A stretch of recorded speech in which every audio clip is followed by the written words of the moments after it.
जय श्री कृष्ण, राधे राधे, श्री हरिदास। और ये है श्रीनाथ जी का वह प्राचीनतम मंदिर जिस पे मेवाड़ की राजकुमारी अजब कुमारी जी ने यहाँ से प्रभु को किस प्रकार वो अपने साथ लेकर गई और किस प्रकार आज भी ये दास्तां इन मंदिरों से, यहाँ की गुफाओं से प्रतीत होती हैं।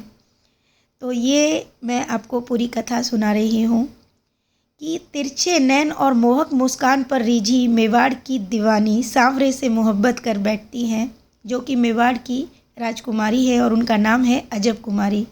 जब उनके पिता बीमार हुए तो वह उनके शीघ्र स्वस्थ होने की मन्नत लेकर श्याम सुंदर के दर्शन करने गोवर्धन आई।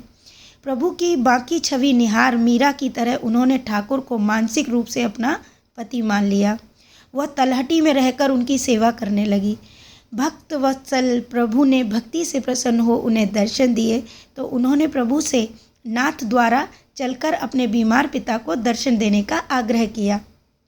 ब्रजवासियों के प्रेम में बंधे भगवान ने ब्रज के बाहर जाने से मना कर दिया, लेकिन भक्त के वशीभूत होकर भगवान ने रोजाना सोने के लिए ब्रज में आने की शर्त पर अजब कुमारी का आग्रह मान लिया। मान्यता है इस गुफा के रास्ते प्रभु सुबह नाथ द्वार चले जाते हैं और नयनों में नींद भरते ही वापस गोवर्धन लौट आते हैं।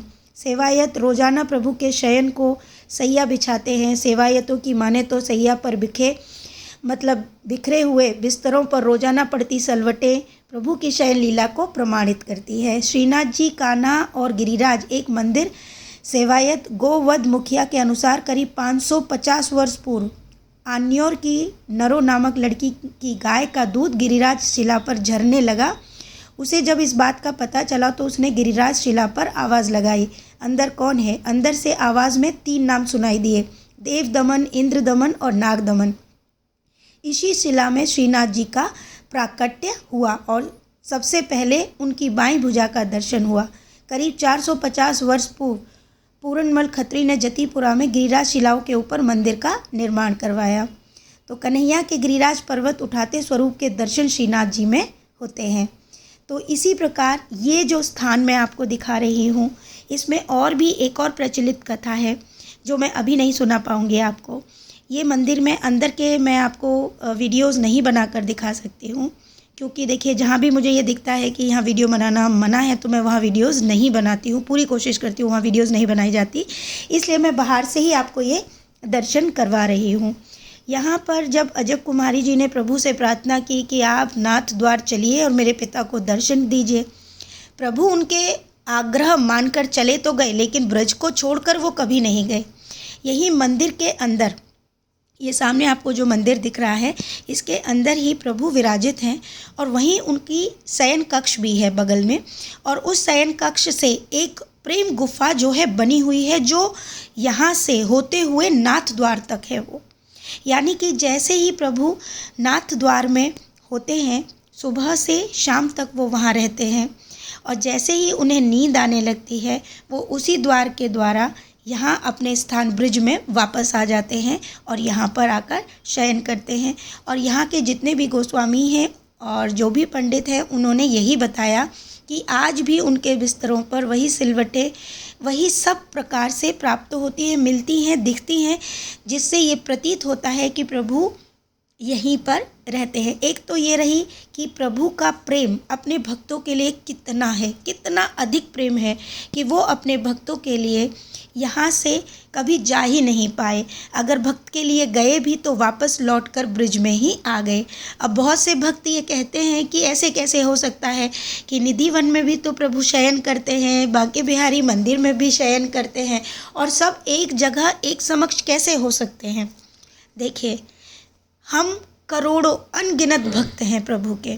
अनगिनत भक्तों में आपके जो भाव हैं प्रभु के लिए अलग होंगे, है ना। सब अपने अपने मन में, अपने अपने विचारों में प्रभु की एक अलग छवि बनाते होंगे। जब हम प्रभु को भोग कराते हैं, भोग देते हैं, कोई चित्रपट पे देता है, कोई विग्रह पे देता है, कोई मानसिक रूप से प्रभु को भोग ग्रहण कराता है, शयन कराते हैं, लालन पालन करते हैं, उनको लाड़ लड़ाते हैं, करते हैं। जब ये सारी की सारी चीज़ें हम पूर्ण रूप से अलग अलग भाव के साथ करते हैं और हमें ये प्रतीत और ये महसूस भी होता है कि प्रभु हमारे समक्ष हैं। तो ऐसा क्यों नहीं हो सकता कि प्रभु एक साथ करोड़ों जगह पर आकर विश्राम भी कर सकते हैं, है ना। हर जगह पर, हर मंदिर में, हर अपने उस स्थान पर जहाँ पर उन्होंने अपना प्राकट्य दिया है। प्रभु एक ही है। ये सब उनके स्वरूप हैं, उनकी लीलाओं के स्वरूप हैं। उन्होंने कहाँ पर किस भक्त के कारण कौन सा स्वरूप धरा, कौन से रूप में वो प्रकट हुए।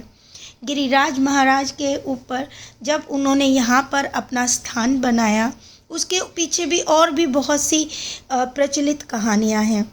और अब मैं आपको बता देती हूँ कि जब हमने इस मंदिर में गए, मैंने रात का भी एक चित्रण जो है वीडियो लिया हुआ है, क्योंकि हम कम से कम 2 से ढाई घंटे हम यहाँ पर रुके हैं।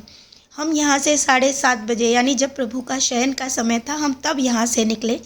और तब हमने, मतलब हमारे भाग्य कहिए, कुछ भी कहिए, यहाँ के जो पंडित रहे उन्होंने हमें बहुत अच्छे से इतना कुछ बताया, समझाया। इवन हमने अपनी कुछ लीलाएं उनको बताई। मेरा भी जो स्वप्न था, जो मैं आप सबको बता रही थी कि मेरे साथ जो हुआ था अभी 2 दिन पहले, वो लीला भी मैंने उनको बताई। उन्होंने उसका भी उत्तर दिया। तो ये सब जानकर, ये सब प्रभु की कृपा थी। उनके समक्ष कैसे हम प्रभु को रिझा सकते हैं, कैसे हम उनको और प्रेम कर सकते हैं, उसके बारे में भी उन्होंने बहुत ही, मतलब पूर्ण रूप से उन्होंने खुलकर बताया कि आप प्रभु को बहुत ही अच्छे तरीके से रिझाने का सबसे प्यारा तरीका है, उनको गायन बहुत पसंद है। आप गीत गाकर उनको बहुत अधिक प्रसन्न कर सकते हैं। आप नाच कर प्रभु को बहुत प्रसन्न कर सकते हैं। अब सबके पास अलग तरीका है, लेकिन यहाँ पर जितने भी संत आए, सूरदास जी, हरिदास जी, कुमुददास जी, कृष्णदास जी, उन सभी ने प्रभु को पद गायन गाकर प्रसन्न किया। और उनकी बहुत सारी लीलाएं भी हमें सुनने को मिली, जो मैं आपको ज़रूर बताऊंगी। और ये जो हमें, जो सेविका को जो लीला प्रभु ने दिखाई थी, हम किस प्रकार यहाँ पर आ पाए, मेरा कोई आने का मतलब कोई मन ही नहीं था, क्योंकि मुझे बहुत तेज़ खांसी थी, मेरी तबीयत ठीक नहीं थी। लेकिन इस लीला के बाद मैंने सुबह आपको वीडियो डाली। ये समझ लीजिए हम 12:30 बजे घर से निकले। मेरे मन में अचानक से आया कि नहीं, हमको जाना है, बाहर जाना है, हम जाएंगे। अचानक से मेरे को ये स्थान याद आया और मैं समझ गई कि हे भगवान, क्या है आपकी लीला। तब हमें समझ में आया कि कैसे प्रभु ने इस स्थान के दर्शन के लिए हमें बुलाया है, क्योंकि हम यहाँ कभी गए नहीं थे। और जब हमने गोवर्धन में कदम रखा, तो हम श्रीनाथ जी के उन प्राचीनतम मंदिरों तक होकर आए हैं, जो मैं आज तक नहीं गई। मैं क्या, मतलब बहुत से लोग नहीं गए होंगे, लाखों लोगों को नहीं भी पता होगा। उन मंदिरों के भी हमने दर्शन किए। वो भी मैं आपको वीडियोस धीरे धीरे डालती रहूँगी, क्योंकि कल हमारा, जब हम यहाँ से निकले घर से, तो शाम तक हम यहीं पर रुके और हमने श्रीनाथ जी के इतने भव्य दर्शन किए, उनकी लीलाएं सुनी, उनके बारे में जाना। इतना आनंद मिला कि मैं आपको शब्दों में क्या बयान करूं। और यही देखिए, लीला में यही दिखाया गया था ना कि सीढ़ियों से सोना बोल रही थी कि मैं कैसे उतरूंगी, मैं तो लटक गई। तो कान्हा जी बोले, अरे पागल, ये पर्वत पर ही है, ये पृथ्वी पर ही है, मैं नीचे नहीं आ सकता बस। तो ये वही स्थान है। देखिए, वहाँ पर उसने देखा था कि शाम, मतलब कि जब वो देख रही थी, लाइटिंग जल रही थी। बिल्कुल वो दृश्य भी मेरे पास है। मैं जल्दी ही वो वीडियो आपको अपलोड करूँगी। तो कल की लीला पूरी सही।